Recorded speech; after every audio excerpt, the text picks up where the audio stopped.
In this session, in this video, we will try to understand what is meant by ANOVA. So in our previous session, we learned what is meant by F statistics, F distribution. Okay. So what exactly we are doing in F distribution? We are trying to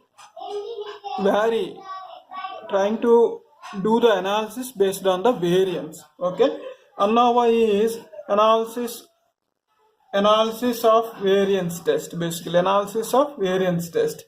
So when you are dealing with more number of samples, when you are dealing with more than 2 sample sizes, populations, then we will perform ANOVA. In ANOVA, one way, two way, different kinds of tests are there.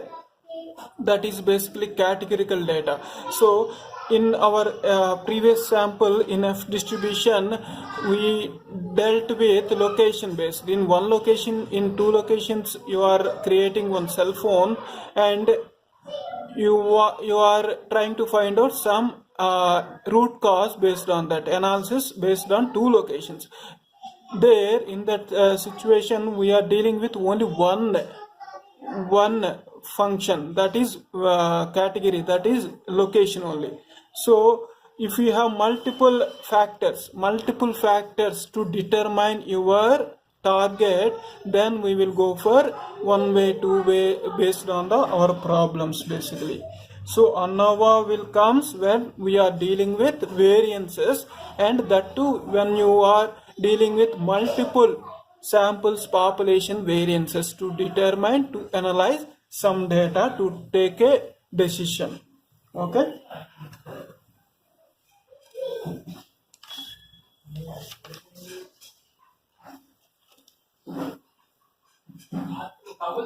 So once again I will in data science, this ANOVA is to calculate ANOVA values are little bit difficult, but it's not difficult, but to calculate it will take time basically.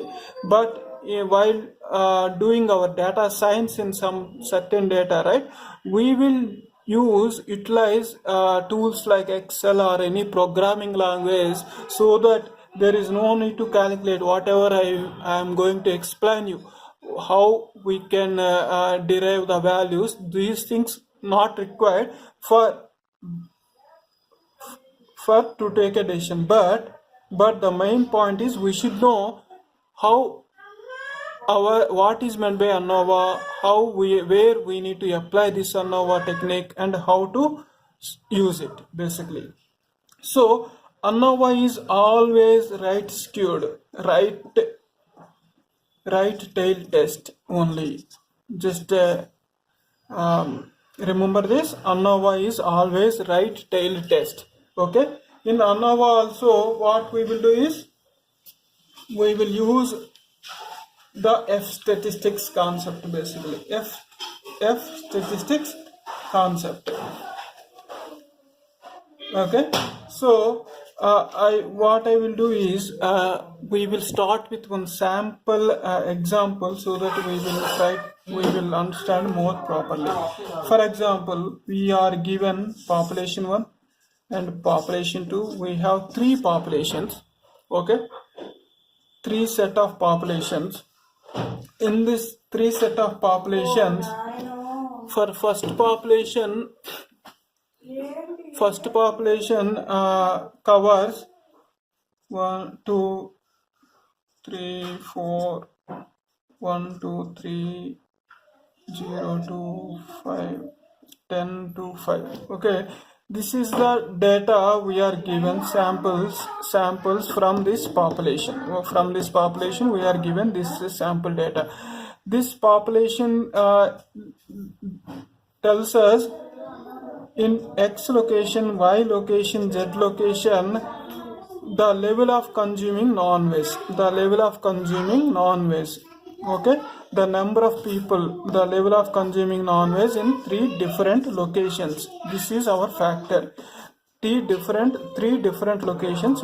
These we are given population 1, population 2, population 3. For example, different states. we are given some samples, same sample, another sample. Okay, so this is our sample size. Now the question is whether the average consuming of non-veg in 3 locations X, Y, Z are equal or not. That is our question. So we are given 3 populations. In this defines 3 different locations: X location, Y location, Z location, and we have some samples also. So now we want to analyze or research whether in these 3 locations the consumption of non-veg is average consumption of non-veg is equal or not. Okay, this is our question. So if you observe here, we are dealing with more than one population, 2 population, more than 2 samples, right? And the 2, in this case we will use ANOVA. And we are using one factor, that is one location. More other than location, there is no factor differentiate these 3 populations, right? So here only we have only one factor, so we will utilize one ANOVA basically. So to calculate the ANOVA, we need to do some more calculations. We need to do more calculations. Before I start calculating, let me define what is our null hypothesis and what is our null hypothesis. Alternate hypothesis. What is our null hypothesis?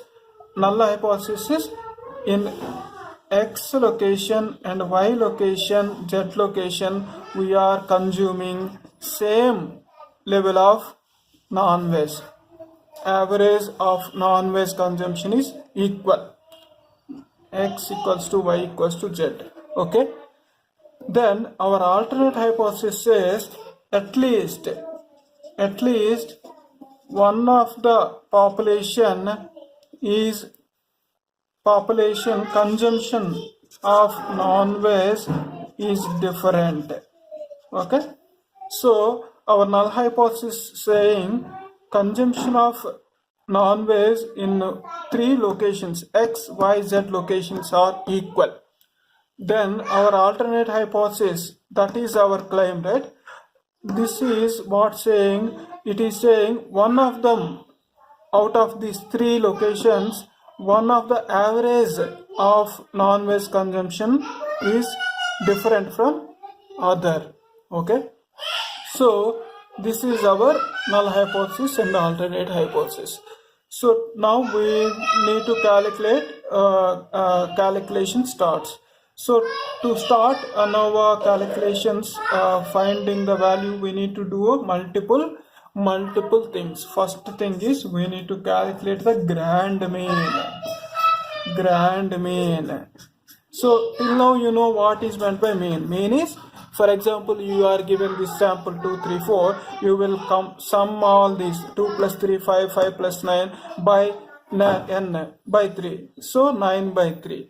3 will be our mean. But what is meant by grand mean? Grand mean is X double bar. You will denote like X double bar. Grand mean is we are dealing with n number of populations. Here only we have 3. If you are given more number of populations also, what you need to do is grand mean is X double bar equals to sigma I equals to 1 to k. So first population to nth population, kth population. Okay, sigma j equals to 1 ni x I j. So this value gives us the grand mean value of our all the populations. Don't confuse with this equation. This equation is very simple. We need to divide by ni. So what it is saying is this is equals to almost sum of sample 1 plus sum of sample 2 plus so on by total number of sample count.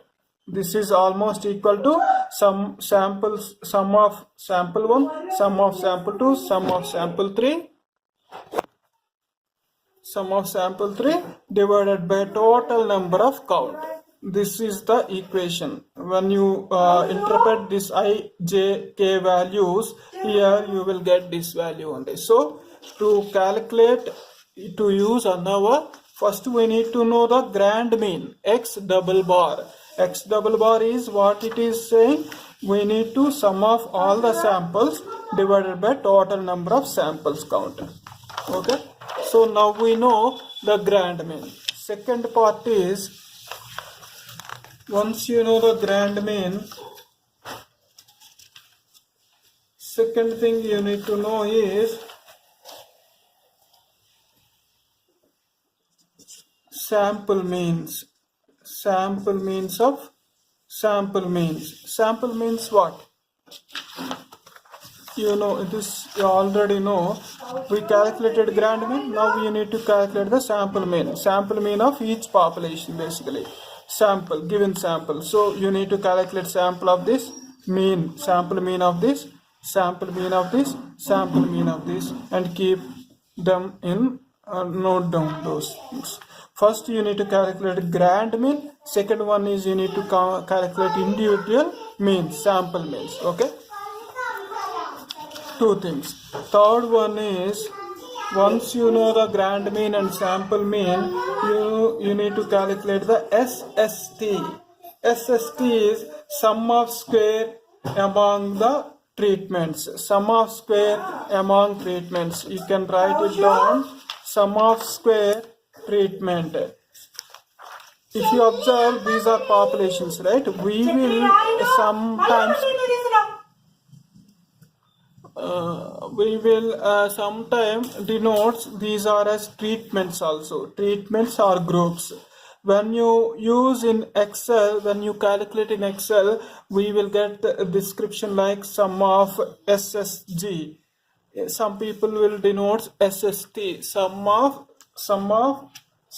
square of treatments, among treatments. So among treatments, we are basically, ANOVA is dealing with variance, right? We are trying to find out what is the group's behavior compared to independent behavior. That is what basically sum of square among treatment, sum of square among treatment or group. Okay. Sorry. So the formula for SST equals to N1X. This you already calculated in second step. This is the mean of sample minus grand mean whole square plus N2 X2 bar minus grand bar of square plus N3 X3 bar X grand bar whole square. So if you have n number of N X n bar minus X grand bar 2. So this value SST, sum of square among treatments, the formula is N1. N is the sample size, X bar is the your sample mean size minus X grand bar, X double bar is your grand bar, and whole square. So you need to sum all these things. You will get one value that we will call it as SST, sum of square among treatments. Sum of square among treatments. Once you know this value, then we need to calculate MST. So this value is derives from the SST. SST by K minus 1. So you know SST. What is meant by K minus 1? This is none other than degree of freedom of our populations. So in our case we have 3 populations. So K will be 3 minus 1. That means our degree of freedom of this entire set is 2, right? So SST by K minus 1. K minus 1 is ultimately degree of freedom. We already discussed about this degree of freedom. Okay, so once you know the MST, then you need to calculate SSE, sum of square of error, sum of square of error, sum of square of error. So SSE is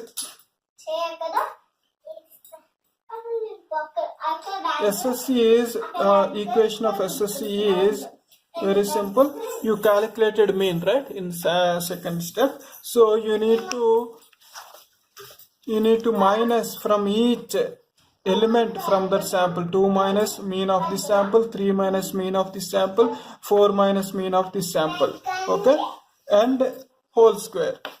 Then you perform the same thing for all the sample size and sum up all the things, you will get SSE.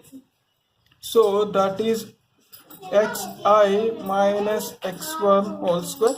So this is, you need to perform on each element of the sample. Okay, plus x2 minus x2 square plus sigma x3 minus x3 whole square. Okay, so once you know SSC, then we need to know the MSC. Okay, that value is SSC by n minus k. If you observe, while calculating MST, we use degree of freedom, population, total given population size minus 1. While calculating MSC, you know the SSC, our degree of freedom is n minus k.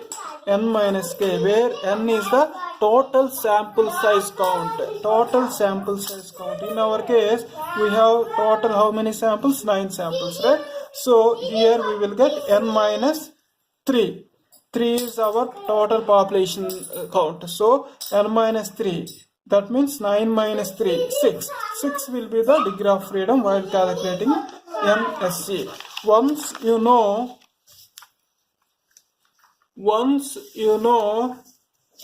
MST and MSC, once you know MSC and MST, then you can calculate F value. In previous sessions, we discussed about F statistics. So that is a basic idea for ANOVA also, because F statistics also deals with variance.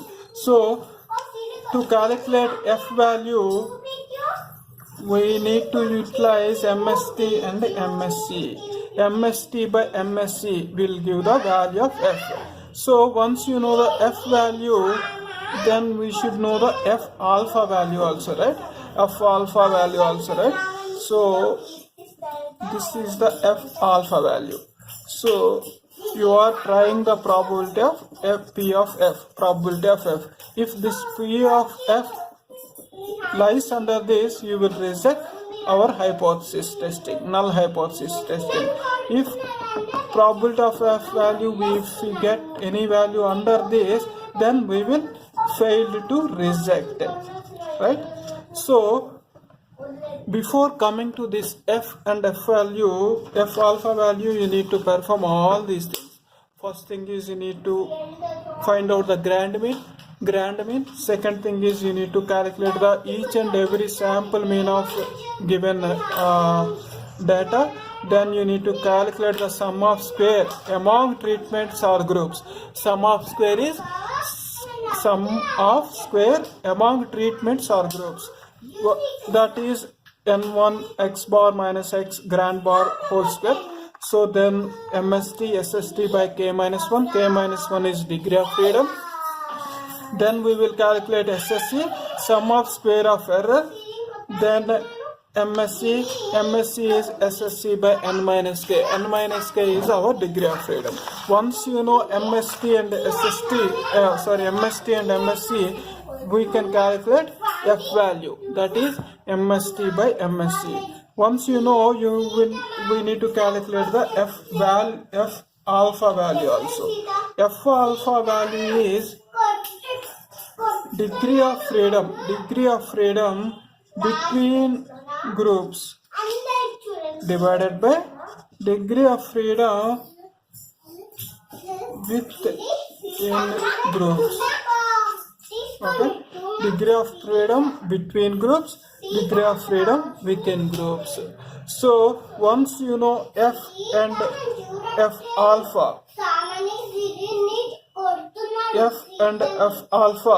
then we can determine if our F value is greater than F alpha, then reject our null hypothesis. If F value is less than or equals to F alpha, then we have failed to reject our null hypothesis. Okay, so if you observe what we are doing in ANOVA, it is almost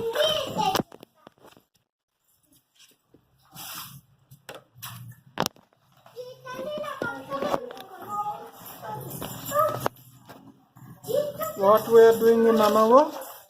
In ANOVA, we will utilize ANOVA when we want to compare more than two variances. Then we will use ANOVA. In ANOVA, we will use one ANOVA, two ANOVA based on the factors. Okay, so it is almost like F statistics, but to come to this point F and F alpha value, we need to perform all these calculations. First one is grand mean, we need to calculate grand mean. Second thing is you need to calculate each sample mean, and third one is you need to calculate sum of square of treatment or sum of square of groups among groups, sum of square of among groups, that is SST equals to n1 is the sample size of first one, multiplied by, you need to sample size mean minus grad mean whole square, plus you need to perform all those things. Then you will get MST is SST by k minus 1, where k minus 1 is the degree of freedom. SSC, then SSC is the sum of square of error. SSC is ultimately what we need to do is we need to calculate the mean first in second step, then you need to minus from each element of this and whole square and sum. So you need to perform on these all the things and you will get SSC. Once you know the SSC, you need to calculate the MSC, that is SSC by n minus k, where n minus k is the degrees of freedom. Okay, where n is our total sample count minus total population count. Once you calculated these values, you can calculate, comes to the end point where you can calculate F and F alpha. F is MST by MSC, F alpha degree of freedom between groups among treatments, degree of freedom between treatments by degree of freedom within groups. Okay, once you know F and F alpha, you can plot these values, and if F is greater than F alpha, then we can say reject our null hypothesis. If our F is lesser than or equal to F alpha, that means that our F lies under this area, then we are failed to reject our null hypothesis. Okay, this is what ANOVA. Hope you understood. Don't scary with these equations. Basically whatever I shown these equations, if you are manually need to do, you need to use these equations and perform. But while doing our data science, right, we can utilize our tools, Excel or programming language, to calculate very easily. We will discuss, I will show in a later point of time once we are done with statistics and probability.